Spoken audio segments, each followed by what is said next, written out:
How you doing, guys? It's Anthony Joshua, one of UK's hottest British prospects coming up in the heavyweight division. Stay tuned, stay locked. You're tuned into Behind the Gloves.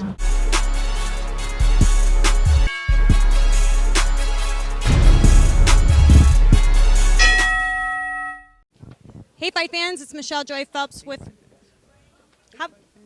Hey, I want to do one of those start things on your videos. You know when it goes, yo, oh, I've seen Danny Garcia, I've seen Kell Brook do it. I really like that. Can we do one after? Yeah, did you see Michael Buffer's version of it? Shit's priceless. Ready for Behind the Glove. We'll get one with you, don't worry. We're going to put it on every video. Everyone's going to know who Hearn is. Hearn. That's what Ward on. Hearn. And James Prince. Hearn. Hey, Hearn. Hi, mate. How you doing? Do you know people address me as Phelps? So it's not, like, uncommon. Good. No. So how are you doing? How are you enjoying Oakland? Well, it's okay. It was a disappointing, obviously, the loss for Paul Smith. Was it expected? We knew. Paul made a very good point that there was only going to be tiny chances in the fight where he had, he hit him with a great right hand, I think, in the 6th round, and looked like he stunned Andre a little bit. But it was just, it was a masterclass from Andre Ward. Pound for pound, one of the best fighters in the world. So difficult to break down, and Paul gave it his best. And I think without the broken nose, I think he might have gone the 12. But he was taking punishment, and you don't need any more when you're struggling to win rounds. So is this his 3rd consecutive loss, Paul's? What's next for him? Well, when I signed Paul Smith, it was like he won British titles and boxed at European level, and I just wanted to get him a shot at a world title. We got him a win.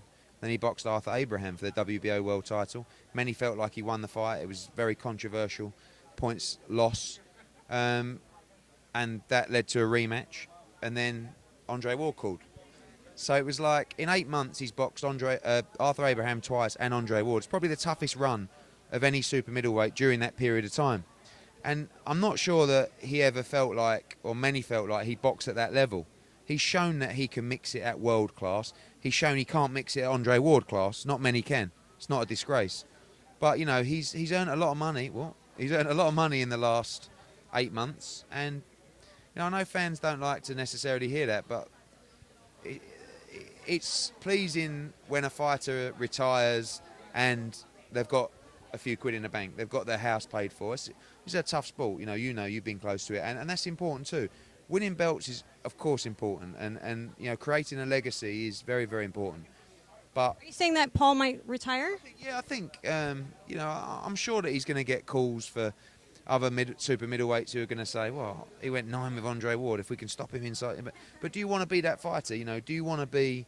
he wasn't here to be a journeyman and to do rounds with Andre Ward. He was here to win. He didn't box Arthur Abraham for the payday. He did it to win a world title. And he's a competitive guy. It's not, but he did just box the best in the world.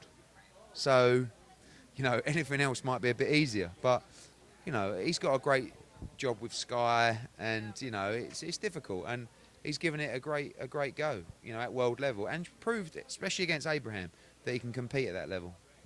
Well, Eddie, you seem to have quite the roster right now. They're all in the mix. You guys might be over in the UK, but you're definitely being talked about here in the States. Let's start with Kell Brook.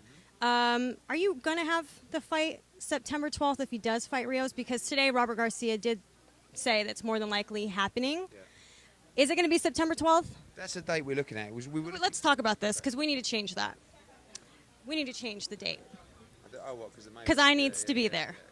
Yeah. Okay? So I need to be there. If Floyd's your favourite, then, but you can't bypass Kell Brook because, Brook against Rios is going to be a great fight. It's not set for September 12th, but, we'll see. Could you just consider the thought, just, I'll do it. But I like going the same night as Mayweather. Maybe we'll get the Mayweather fight. I mean, look, Sean Porter won tonight in a great performance.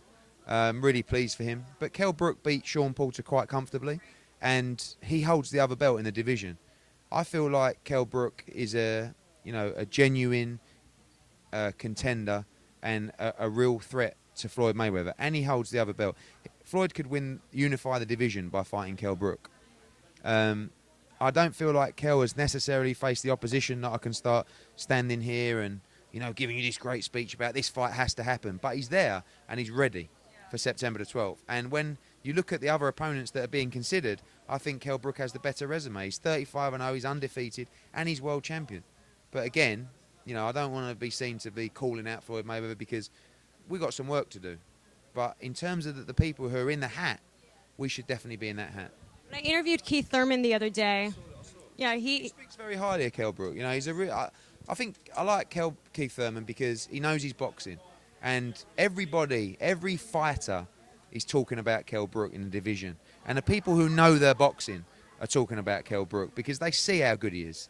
You know, and we're only scratching the surface. You know, to come to America and beat Porter in his backyard was impressive. You know, the Jojo Dam fight, which was his mandatory, was impressive. The Frankie Gavin fight was a quick turnaround. And you'll see the job that Kell Brook does on Brandon Rios. Outside of Floyd Mayweather right now, I believe Kell Brook is the best welterweight in the world. I still think that he can really, really have a great fight with Mayweather. And, you know, hand on heart, I think he can beat him. I think there are fighters that can beat him. Floyd Mayweather is incredible. But, you know, he needs to fight these young lions. You know, I heard that expression used. And, you know, I think he said... you know, I think Mayweather said tonight he'd like Errol Spence to fight Keith Thurman. And, you know, he says, you keep asking, you know, me to fight these young lions. Why don't you fight one of these young lions? Floyd Mayweather's not going to fight Keith Thurman. You know, I don't think Floyd Mayweather's going to fight Kell Brook. I don't think Floyd Mayweather's going to fight Amir Khan. These are young, hungry, you know, dangerous fighters. And can't take anything away from Floyd, but does he need a fight like that at this stage in his career? You know, I know he's talking about Mayfield and Berto. I don't know if that's a wind-up or, you know... To be honest with you, I mean, I was there when he said that, so I sort of took it that he might have been a bit joking. But what, you know, I'm not sure he'd joke. Like Berto, I can see him fighting Berto. I mean, Mayfield, I'm not so sure, but, you know, I could see a Berto fight. I don't think it's going to do great business, but, you know, at this stage, what, 11 weeks away, next Saturday from September the 12th? You know, I know they're talking to a lot of people, but like I said, if they want to go with Kell Brook on September the 12th, we're ready. But so have you been in talks with Al Heyman at all about possibly putting Brook out there, like, hey, we want the fight as well? Yeah, they know we want the fight. I mean, I talk to their team a lot. We make a lot of fights with their team, and you know, we'll probably end up doing some business with them with Kell Brook as well, because they've got a lot of outstanding welterweights. But you know, I've told them that we'd obviously take the fight. I think that's pretty obvious. I think we're sort of borderline in the hat, but I don't think, like I said, Kell Brook needs some big fights. We know that, but he's going to be around for a while. But he's a real threat, and I'm not sure they want to necessarily touch him yet. But in terms of credibility, I think it's a great fight for Floyd Mayweather. Have you guys thrown in the towel in terms of, like, kind of talking about the whole Khan and Brook fight? Yeah, it's frustrating. I mean, I just with the American media here getting asked that question, that it's the biggest financial fight for Amir Khan, probably including the Floyd Mayweather fight. Of course, he wants Floyd Mayweather. I mean. And I understand that for chasing him, but how long are you going to wait when there's a ready-made fight that sells 80,000 tickets in the UK, does 1 million buys, and is for a world title? And the answer is he's scared to lose to Kell Brook. He's not scared of Kell Brook because fighters aren't scared of fighters, but he's scared of the consequences of losing that fight, in my opinion. And I don't like to disrespect fighters. I'm not disrespecting Amir Khan. He's a brilliant fighter and a real nice guy. But it's frustrating because. Why? You know, he says he wants to fight the top name, so he fights Chris Algieri. Again, no disrespect to Chris Algieri. He couldn't touch Kell Brook. So, when the Mayweather fight, if it doesn't happen on September 12th for Amir, what's stopping him fighting Kell Brook in October, November? Oh, well, I might get the Mayweather fight in May. But you can still fight in October, November, but the answer is he knows it's a high-risk fight. Doesn't want to take that fight with the risk of losing. Look at the guys he's fought since he lost to Danny Garcia. You know, Carlos Molina, Luis Collazo, Devon Alexander, Chris Algieri, Julio Diaz. These guys, they can't beat Amir Khan, so there's no risk in those fights. He doesn't. You know, I've heard that, you know, a lot of people. The speculation is that when he fought Danny Garcia and lost, and that was really not expected. They expected Amir to win, but when he did lose, it sort of catapulted Garcia on the scene. And a lot of people speculate that if that happens again with Kell, and he hates Kell, that it would sort of be helping him because, you know, there's always that he uses that he's riding his coattail, that Brook is. So Amir's a bigger name than Kell Brook. I'm not denying that. But Kell Brook has a world title. But they won't even talk about the fight or the deal. So if you want to call the shots in the fight, if you want the bigger split, if you want it to be calm promotions, if you want to walk out second, if you want to be announced second, if you want me to clean your shoes, I don't mind to get Kell Brook that fight.